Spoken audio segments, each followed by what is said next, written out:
Hello, and welcome to a brand new day of real life. I played in my pre-release event recently at my local game store, and this was the first time I had played real life physical Magic in quite a while. The time before that, I might have played it with friends, and the time before that might have been when I took a brief stab at competitive play before the pandemic. So it's been a while. So, Outlaws of Thunder Junction. How'd I do? What did I get?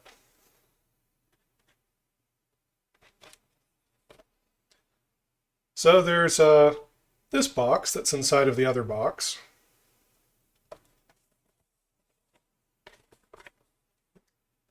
And I won't keep you in suspense forever.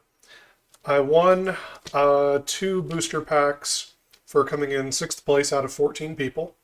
So, kind of middling. But I had fun. As you will see, because we're going to talk about the deck that I made. I won 2 booster packs, also bought 2 booster packs with my own money. We'll open those up later. So stay tuned.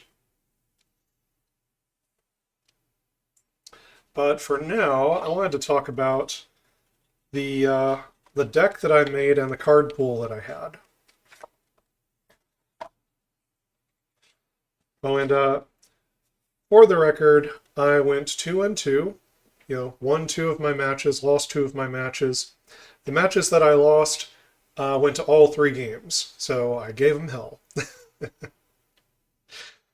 But let's check out this deck here. So I had a lot of mana fixing in my card pool.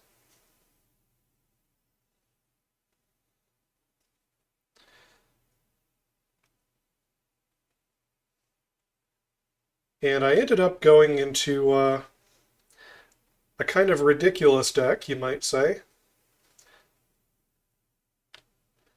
of 5-color nonsense. So what we're going to look at here is what I sleeved up. You know what? I think I might go by mana costs. This is going to count as a 3-drop. Yeah, this one counts as a 3-drop, counts as a 2, counts as a 4. I think that's a better way to order this. So, Buried in the Garden, Lazav, lands down here. Loot, yeah, I had loot. How did he do? Well, as you might imagine in sealed deck, he did amazing, actually. Every time I got him out and he stuck for any length of time, he drew me a ton of cards. Gave me all kinds of advantages. Form a posse up here around the 5-drops. Throw from the saddle. Crime and Punishment will put it up at the 5-drops. I did actually play this card for 2 to blow up tokens. We'll talk about it.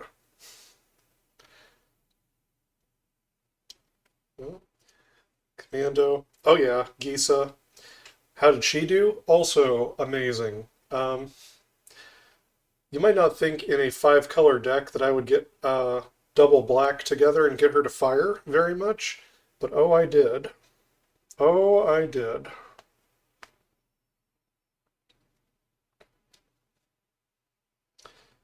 Six-drop Armadillo. I don't even know if you can see it over there. Let's scoot the cards a little bit. Scoot the boosters. There. Hopefully Armadillo's in the picture there. So yeah, I had 2 Hard Bristle Bandits. That was part of the great fixing that I had for this deck. And then, I guess I better just pile up these basics all into one pile or they're going to be too spread out. We'll count them up later.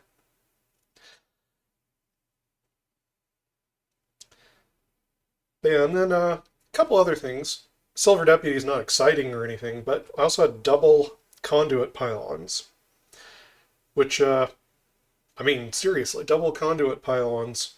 They surveil and they fix your mana for you.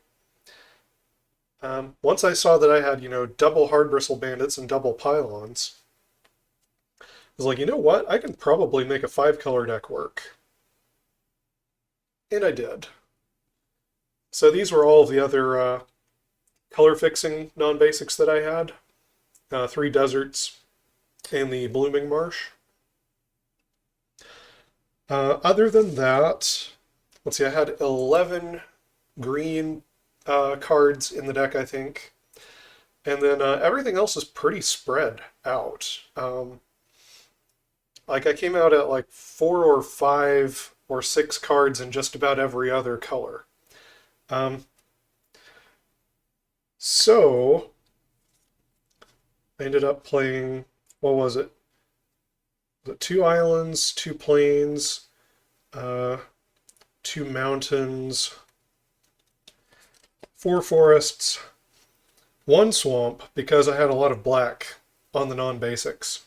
Also had a lot of green among the non-basics. 3 of these 4 actually make green. So I got away with just 4 forests. And the double pylons, of course. The double pylons made a huge difference in terms of being able to splash into this many colors. So, you know, saying that I have like 2 islands and 2 plains and whatever, it's actually more like I've got 4, not counting anything coming from over here. And, you know, there's Hard Bristle Bandits, Silver Deputy, and a couple of other ways to try to get ahead on the mana and stuff. There was the Free Strider Lookout.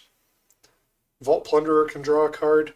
Yeah, this is the guy when he's a 3/3 with reach, which is already pretty good. Whenever you commit a crime, you look at the top 5, put a land from among them onto the battlefield tapped. The rest go on the bottom in a random order. Triggers once per turn. That was pretty great as well for just digging into the deck, finding more stuff. And if you manage to put the mana together to get like loot onto the battlefield, then yeah, he's going to keep digging you deeper into the deck. You're going to find the lands and things that you need. And Buried in the Garden was also pretty amazing. I mean, obviously it was good in Karlov Manor. It's good here too. For sure. So how did this nonsense play? What is this? And what else was in my card pool? Let's talk about the deck first, since I got it out. I felt like none of the colors quite matched up in terms of a cohesive deck, and I didn't have that much time to think. I noticed how much color fixing there was, and I liked playing 5-color nonsense. So I thought, well, I know I can do this. I know I can, shuffle this together. It will work at least somewhat. So, and I thought about trying to go black with Gisa as a more primary color. The trouble was I didn't have enough things to trigger crimes in black.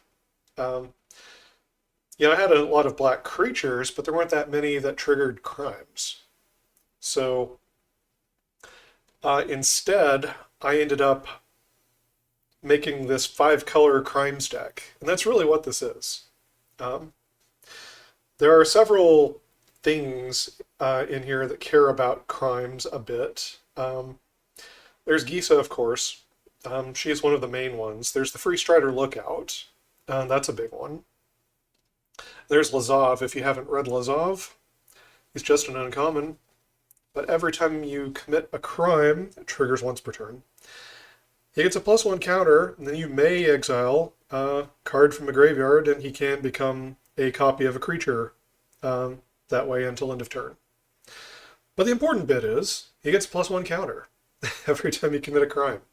Starts as a 1/4, goes to a 2/5, and pretty quickly after that, becomes a presence on the battlefield that the opponent just can't attack through. And not a terrible piece of offense either. The ability to turn into a creature to copy is not terrible with the +1 counters either.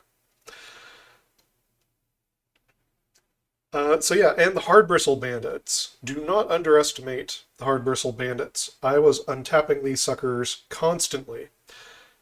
Whenever you commit a crime, you untap it, triggers once per turn, makes mana of any color. These are amazing. They're hard to... it's a little bit hard to remember to use this and do all of this when you're in real life. I definitely had some play mistakes that I noticed during the tournament, but at least I was noticing. The play mistakes you don't notice are the ones that are really problematic. But yeah, these guys were making tons of mana. They were just amazing all throughout the tournament. And this seems like a value-oriented format to me. I think aggro is going to have kind of a hard time. I think the time of the mid-range and ramp is back. And maybe control. If you get the right cards. If you get the right cards, you can make a control deck too. But yeah, I think mid-range and ramp are going to be go-tos. Like, just value-oriented, back-to-basics kind of strategies. Are going to be real solid in this format. Some other things that I noticed after making this deck and what came up in my games. A couple of my opponents had a green-black card for 5 that would reanimate a creature from the graveyard to the battlefield, and it would return a permanent card to your hand at the same time, which made them just kind of instantly recover from all the removal that I'd been using to, wipe out their board state. It was an incredibly good card in a value-oriented format. Some other things that tripped me up. There's a card, I think it's Pest Infestation. It's like green X and X. It destroys X up to X target artifacts and enchantments. And then you put out twice X pests. And I had Detention Sphere and Buried in the Garden among my removal spells in this deck, and it was a big problem. One of my opponents had this card. In all 3 games, he drew it, and it was a beating. It was incredibly powerful.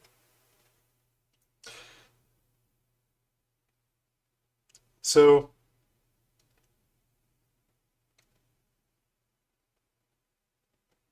yeah, the deck played very well. I got to see just about everything in play. Explosive Derailment was fantastic, of course. Loot was really good. If the opponent lets him stick around for any length of time, yeah, he'll run away with the game. You can't draw that many extra cards and then not start just running away with the game. The removal suite was pretty strong. There was a hole that I noticed in the removal suite, a problem. And it will become more apparent, I think, if the go big kind of strategy of this format continues, which is spells that only stop at 4 damage, right? So Explosive Derailment deals 4 damage to a creature. Okay, that's fine. Throw from the saddles based on how big of a creature you have. If you have a Death Toucher, then that's great. Or if you have a 7/7, then you're probably killing whatever the opponent's got. But, if you can't get up to 5 and 6 toughness, there are some really problematic creatures, even at the lower rarities like Cactarantula and the Spinewoods Armadillo, that are really hard to remove. Cactarantula in particular is a beating. If you have to point 2 pieces of removal at it, then the opponent draws 2 cards. Right? So you've spent 2 of your cards to deal with your opponent's 1 card and give them back 2 cards, which is a terrible exchange.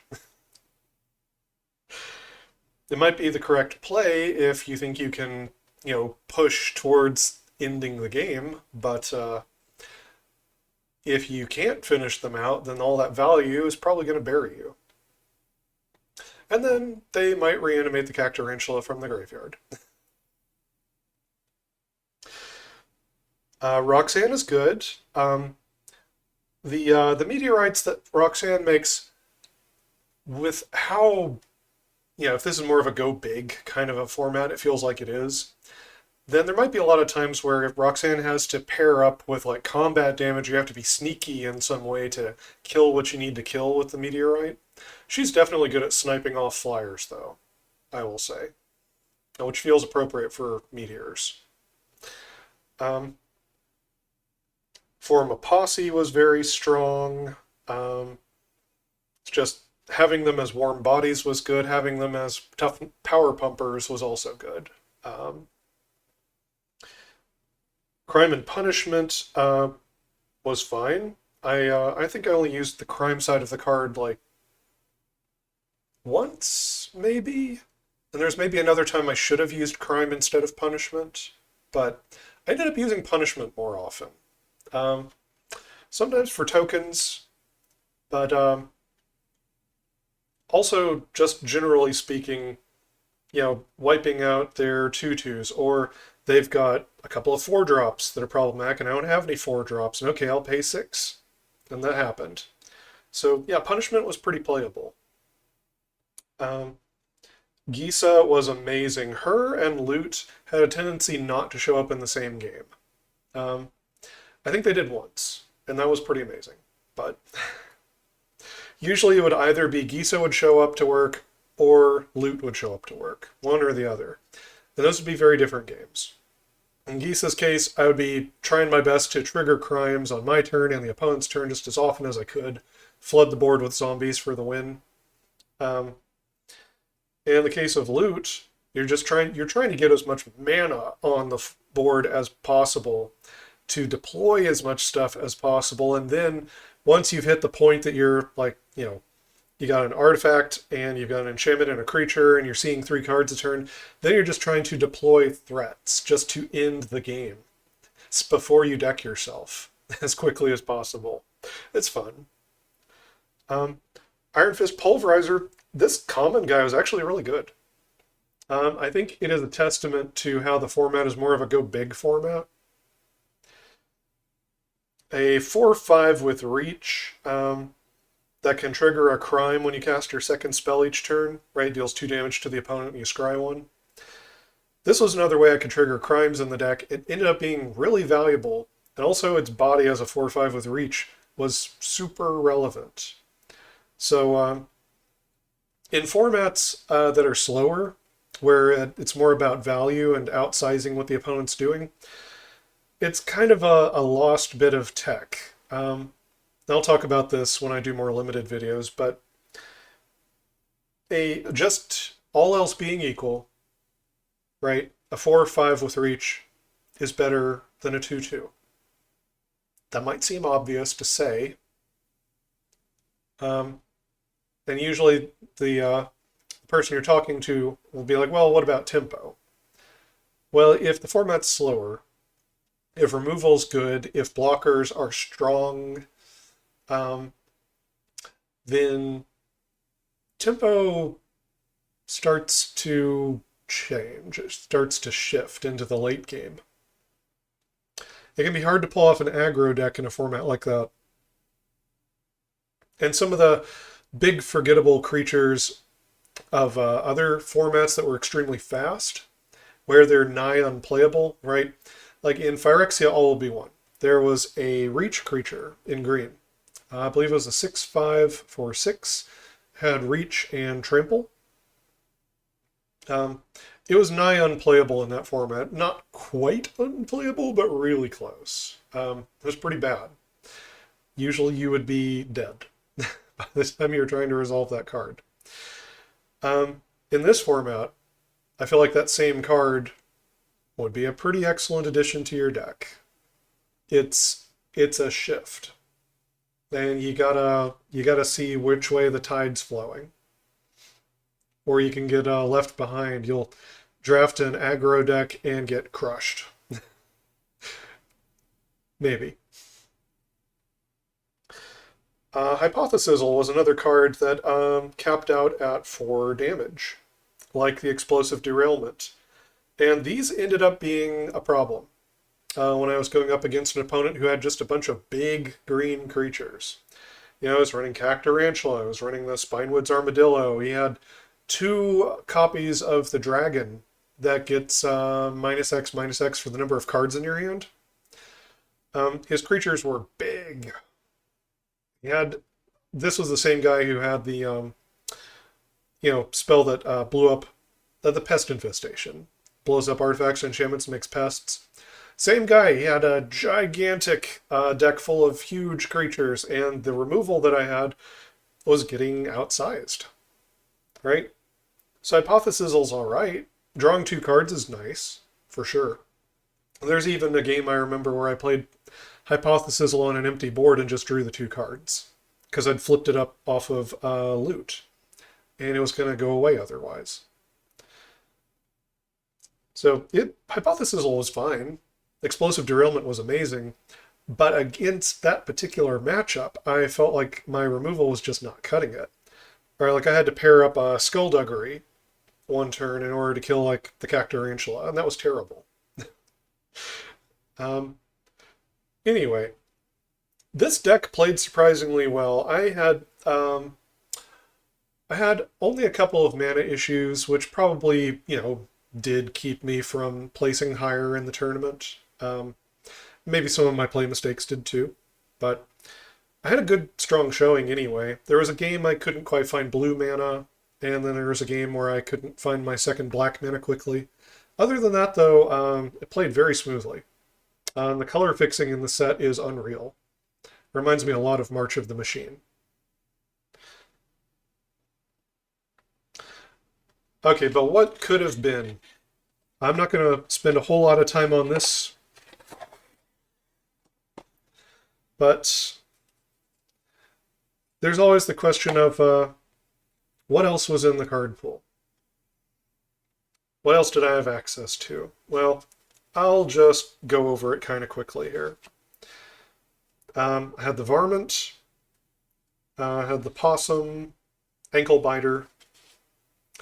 Duelist of the Mind, I felt like I didn't have enough blue to warrant trying to run him as a 2-drop. Geyser Drake, I did think about that. I thought about the Deep Muck Desperado too. Maybe I should have played it with all the crimes I was committing. Snakeskin Veil, maybe I should have tried to find space for it.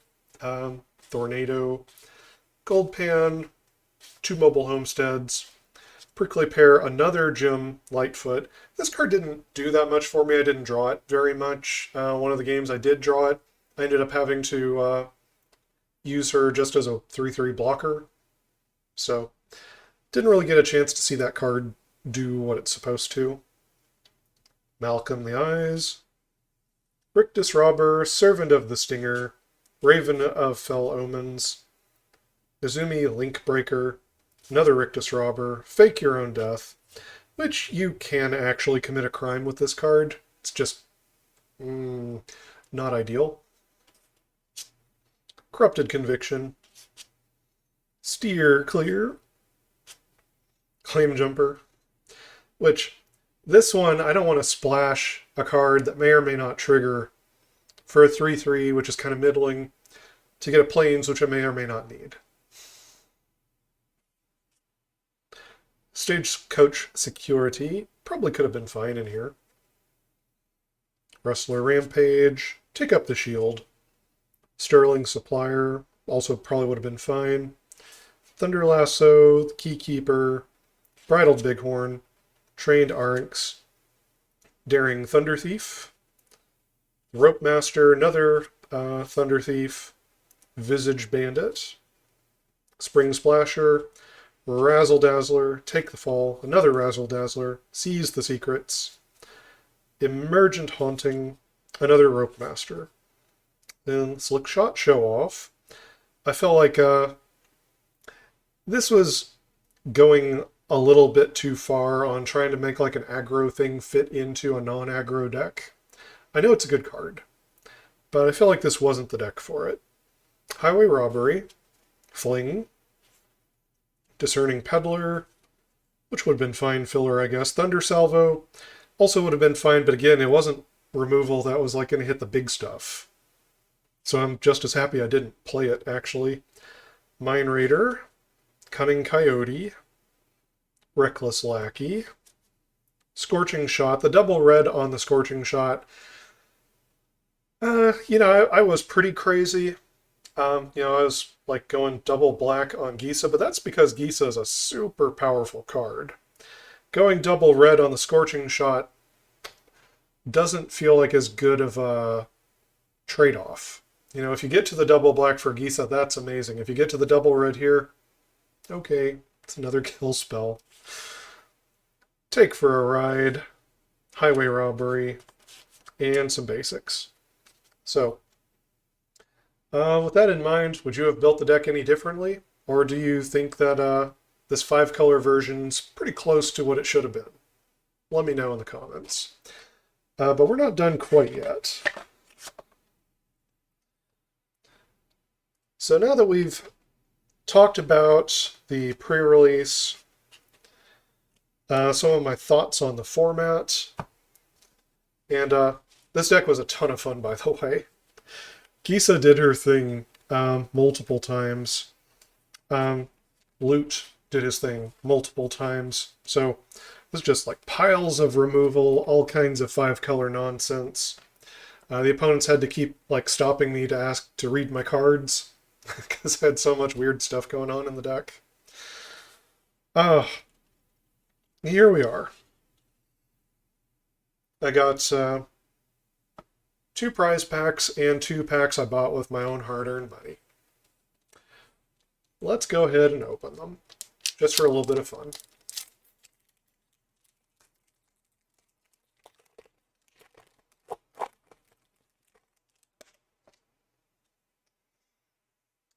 Clue. Plans. Oh, shiny. Great train heist. Oh my god, it's a mana drain. This is a good start. A foil rare and a mana drain. Yeah, okay, alright. Great Train Heist is a pretty cool looking card in and of itself, you know. Can give you extra combat steps, can give your creatures a power boost with first strike, and you can give yourself treasure tokens that are tapped when your creatures deal combat damage. It's pretty cool all the way around. Maybe not as cool as a mana drain though. That's pretty spiffy. Actually, let me get some card sleeves.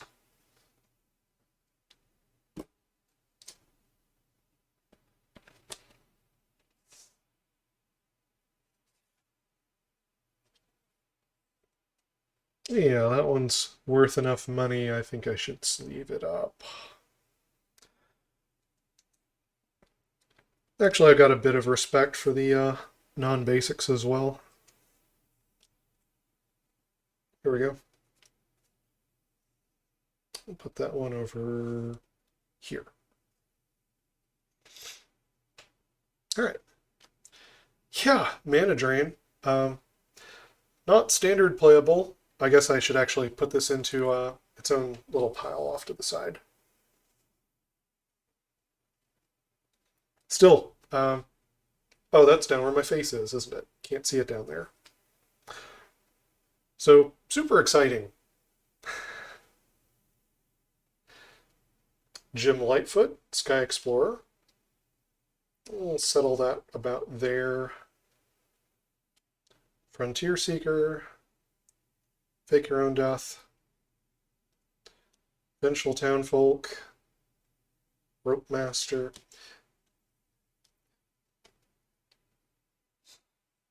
I'm still so surprised to just open a mana drain like that.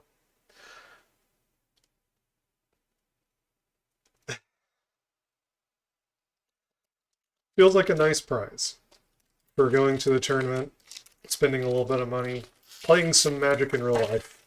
The people were friendly, by the way.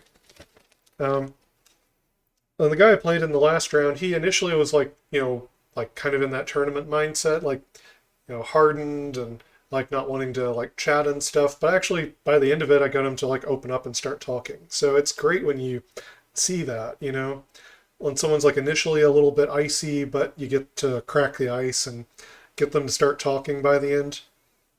So that was cool.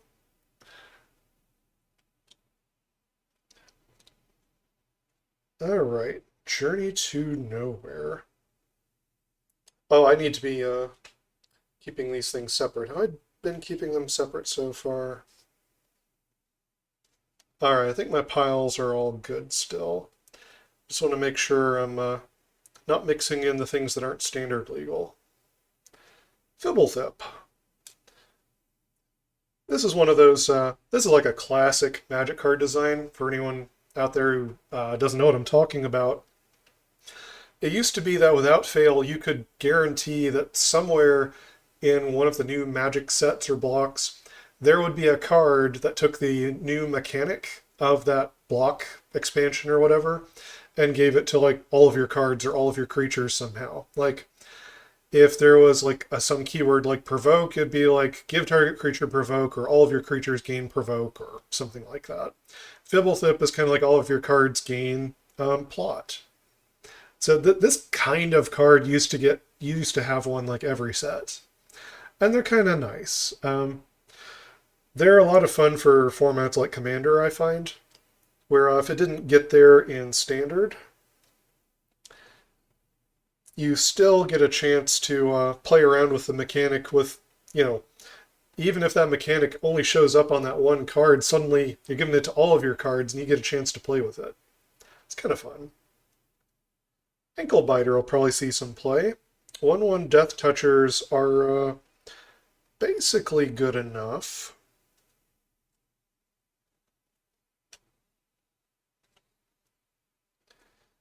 Inventive Wingsmith. There are some high toughness critters in this limited format. Some 2/4s running around. That's a 2/4 that can turn into a flyer.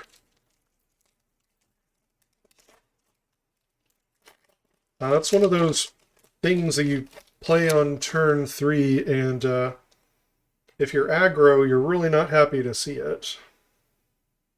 Elk. Shiny Desert. Shiny Armadillo. Hindering Light. Ooh. Yes, yes, yes. This is a good pack here. All right. Territory Forge. A lot of people are calling this card junk. Probably some people thought that about some other land destruction cards when they first came out too. There's one called Monvuli Acid Moss. It's a little bit hard to spell. Mwonvuli. Monvuli Acid Moss. This is a 2 green, 2 colorless sorcery. You destroy target land, and then you get to fetch. It was either a basic land or a basic forest, I think, out of your deck, put it on to play tapped and shuffle. That card saw play. It surely did. It saw play. It was a ramp piece and a land destruction piece. This card costs 1 more mana. However, it doesn't enter the battlefield tapped, which means you can use the mana immediately. So if you can find a way to use the mana, it refunds you that extra 1 that it costs compared to Monvuli Acid Moss. Also, this can hit artifacts in addition to lands, and it gains all the activated abilities of the card. So, if you exile something like their Mirrex, well, now this doesn't just make mana, it also makes mites.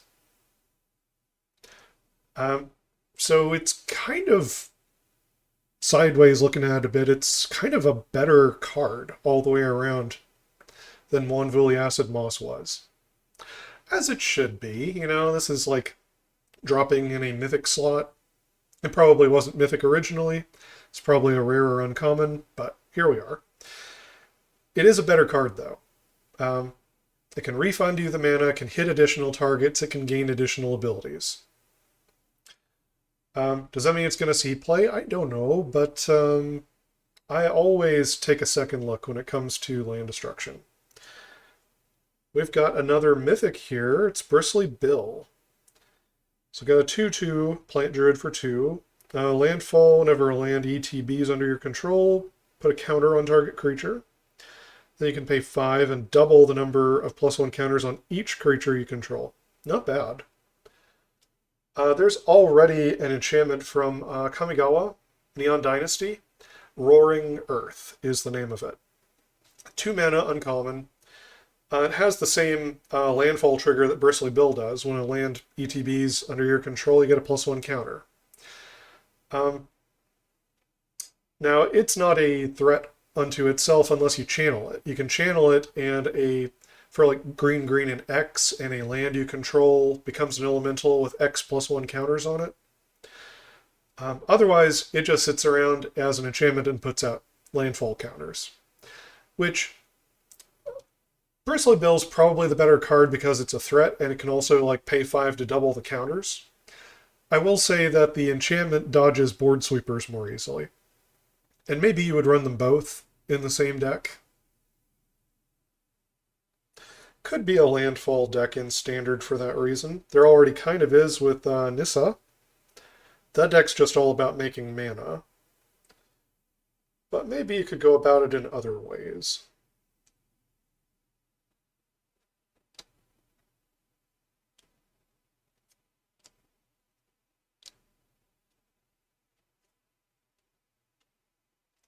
Spinewood's Paladin. This is the kind of card that if you've got a slower format that's more value oriented, this card's going to just be a beating. It's going to be one of your top commons, right? If the game has more time to progress, then a 5/4 trampler that gains you 3 life is going to be good.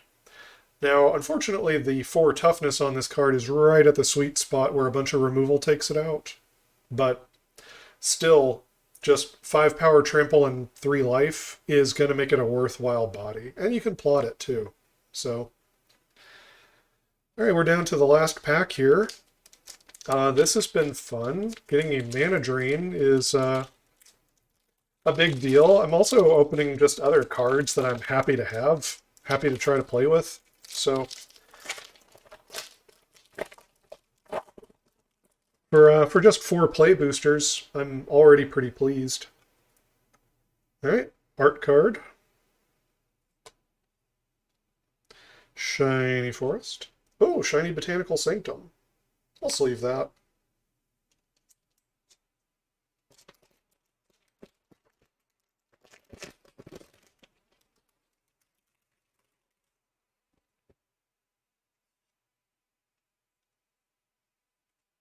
There we go. I like a lot of the art in this set too. So, as far as the feel of the set goes, it's fun. Right? It's campy, but it's like that's acceptable here where it wasn't in Murders at Karlov Manor. You know, Murders at Karlov Manor, there's supposed to be a sort of a tone of gravitas and loss and suspicion and all of that in a murder mystery set, and you know, just going in with a bunch of humor and levity and campiness can kind of destroy that tone. Whereas with a Western, I feel like there's always been a little bit of levity in Westerns, you know. Some of the grittiest ones don't have a lot of levity to them. They often still do have like a kind of gallows humor, though, that shows up even in those really gritty ones. If you haven't heard of gallows humor before, it's kind of dark humor, right? Like you think of someone who's on their way to the gallows, and there's nothing standing in their way of making whatever joke they want, making light of death. At that point, it's it's an interesting what's the word I'm looking for? Not heretical. Um, kind of devil may care, laissez-faire kind of attitude. Conduit pylons.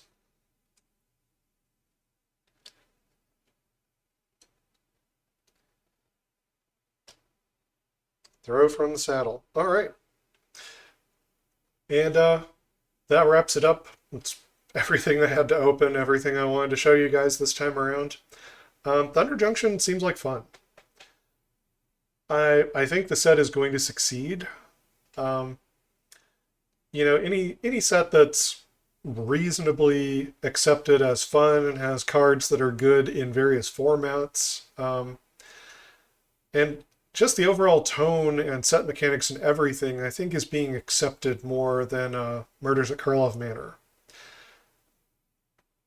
Also, with the amount of value that these play boxes have, right? Like the slot from the big score and the special guests, the ability to open 5 rares in these boosters compared to like 4 in Murders at Karlov Manor. And overall, the set feels strong. Like, Karlov Manor wasn't weak necessarily. It had a bunch of good rares and mythics, but this set feels really strong. I think it's going to get there. I think it will do well. And I think it's going to be fun to keep drafting. I hope you all agree, because I'm definitely putting up some drafts on the channel once it comes to Arena. I'll be in just a couple days here, so stay tuned.